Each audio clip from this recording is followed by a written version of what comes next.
موږ اکثره د خپلوانو مخې ته ګناهونه نه کوو، پوهیږو چې زموږ احترام، عزت او اعتماد به د هغوی په نظرونو کې کم شي، او ډېر ګناهونه داسې چې موږ ته بیخي ګناه نه ښکاري، عادت شوي یو ورسره.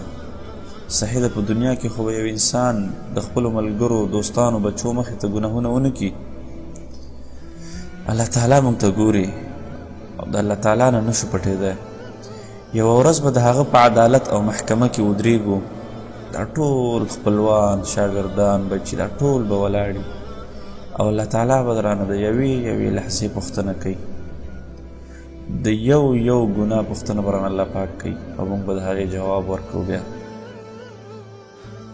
صحیح د انسان ضعیف ده، کله ناکله ترې ګناهونه کیږي،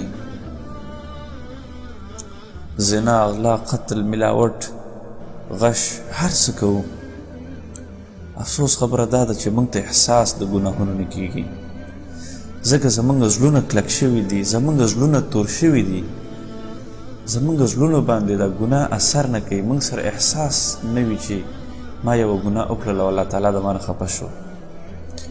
د دې ګناهونو خوندونه هم یو محدود وخت پورې، هغه وخت تیر شي، خوندونه تیر شي، ختم شي، زړه بې سکونه شي، زړه بې سکونه پاتې.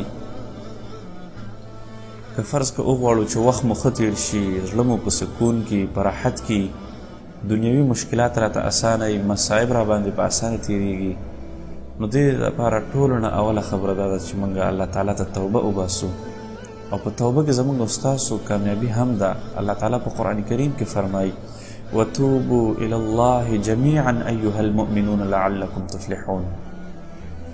دا ژوند ډېر زیات کم دی، موږ ته مرګ هر وخت کې راتللی شي، دا د توبې دروازې په موږ باندې هر وخت کې بندېدلی شي. موږ ته دا معلومات نشته ده چې مرګ به په ما باندې د توبې نه مخکې راځي که بعد. انسان که فرض که په ګناهونو کې د الله تعالی مخې ته لاړ شي او الله تعالی مخې ته ودرېږي، دی به الله تعالی ته څه جواب ورکوي؟ بیا موږ دپاره اوس هم د توبې دروازې کلاوې دي، تر څو پورې چې زموږ په بدن کې ساه وي، تر څو پورې چې موږ ژوندي یو، موږ د خپلو اعمالو محاسبه ځان سره کولی شو، موږ الله تعالی ته توبه ویستلی شو. چې کله زموږ ساه ووتله، بیا زموږ هغه موقع د لاس نه لاړله، بیا به موږ الله تعالی ته په هغه حالت کې ودرېږو چې کوم حالت کې د دنیا نه تلي یو. که فرض که یو انسان یو ځلې غلطي وکړله، ګناه یې وکړله، ده ته پکار ده چې الله تعالی ته توبه وباسي. ده بیا غلطي وکړه، بیا ورته پکار ده چې الله تعالی ته توبه وباسي. انسان ته پکار ده چې په هره توبه کې خپل حتی الوس کوشش دا وکړي چې دی د ګناهونو نه ځان منع کړي مستقبل دپاره، او دی دې په زړه کې دا کلکه اراده وکړي چې زه به بیا دا ګناه نه کوم. دا اراده دې الله تعالی سره دې وعده وکړي.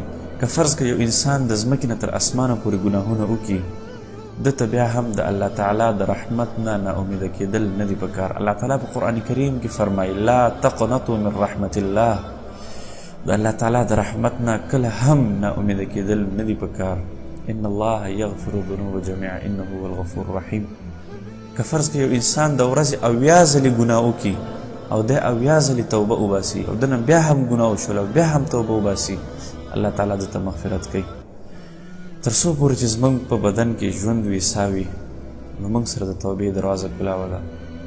تر څو پورې چې موږ ژوندي یو، موږ الله تعالی ته توبه وباسلی شو. محترم ورونو، راځئ چې الله تعالی ته توبه وباسو.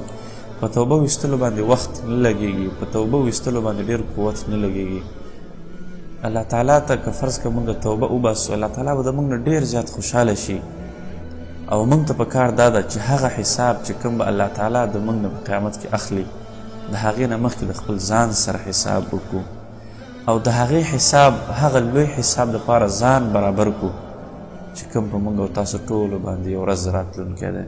تؤمل أنك يوما تتوب وتشكو الذنوب وأنت الذنوب، وفي كل يوم تبوء بذنب وعيب يضاف لباقي العيوب. تؤمل أنك يوما تتوب وتشكو الذنوب